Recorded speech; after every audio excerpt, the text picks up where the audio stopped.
Здравствуйте, в эфире новости спорта, в студии Сарглана Захарова.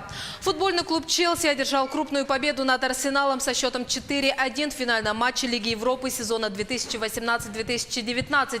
Обе команды представляют Англию. Встреча прошла в Баку на стадионе «Олимпийский». В составе победителей забитыми мячами отметились Оливье Жиру, Педро Родригес и Эден Азар. У проигравших отличился Алекс Ивоби. Азар, оформивший дубль и отдавший одну голевую передачу, был признан лучшим футболистом матча. Жиру с 11 голами стал лучшим бомбардиром турнира. Педро стал первым футболистом в истории, который забивал в финалах Лиги чемпионов, Лиги Европы и в матче за Суперкубок УЕФА.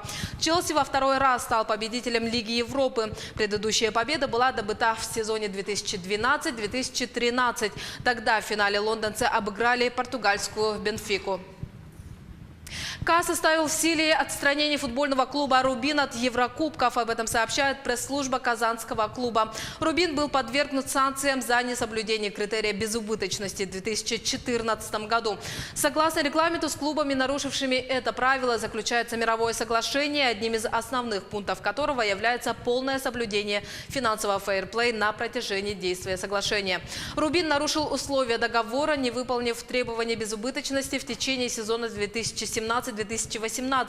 Руководство казанского клуба приняло решение обжаловать отстранение, обратившись в КАС. Но суд оставил решение без изменений. Таким образом, «Рубин» точно не сможет принять участие в Еврокубках в сезоне 2020-2021, даже если завоюет такое право по итогам следующего сезона.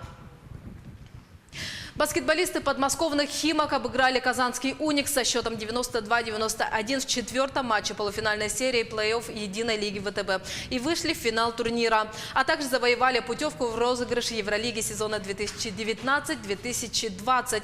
Встреча прошла в «Химках». Самым результативным игроком встречи стал форвард «Уникса» Реймар Морган. В его активе 27 очков. В составе «Химок» больше всех очков набрал защитник Алексей Швед. Счет в серии до 3 побед стал 3-1 в пользу подмосковной команды. В финале «Химки» встретятся с ЦСКА, который в полуфинале обыграл Санкт-Петербургский «Зенит». «Химки» примут участие в следующем розыгрыше Евролиги на правах лучшего клуба России после ЦСКА, который имеет специальное приглашение.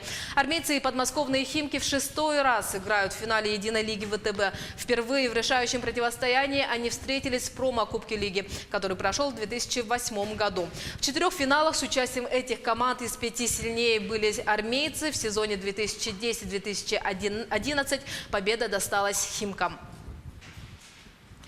Василий Егоров в четверке возможных участников европейских игр. Точный состав сборной команды России будет определен по итогам сборов, передает «Спорт Якутии».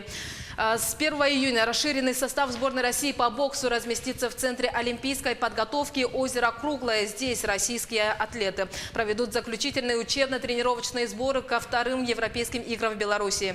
Они пройдут в Минске с 21 по 30 июня. В весовой категории до 52 килограммов вызваны 4 спортсмена, в том числе и лидер якутской школы бокса, многократный чемпион России, финалист чемпионата мира Василий Егоров. Конкуренцию ему за путевку на соревнования составят двукратный чемпион России, крымчанин Вадим Кудряков, финалист 2 последних чемпионатов страны в Грозном и в Якутске, дагестанец Расул Салиев, а также башкирский боксер, призер чемпионатов России Иван Абрамов. Спорту и танцам все возрасты покорны. Школа 3-го возраста Амгинского наследия активно участвует во всех мероприятиях, так же, как и сама является организатором многих фестивалей. Активисты школы приняли участие в конкурсе «Танцующая слобода», посвященном 80-летию ветеранов труда Анны и Николая Васильевых и Вячеслава Босикова. Сами же юбиляры занимаются бальными танцами 7-й год. В мероприятии приняли участие более 40 участников со всего района.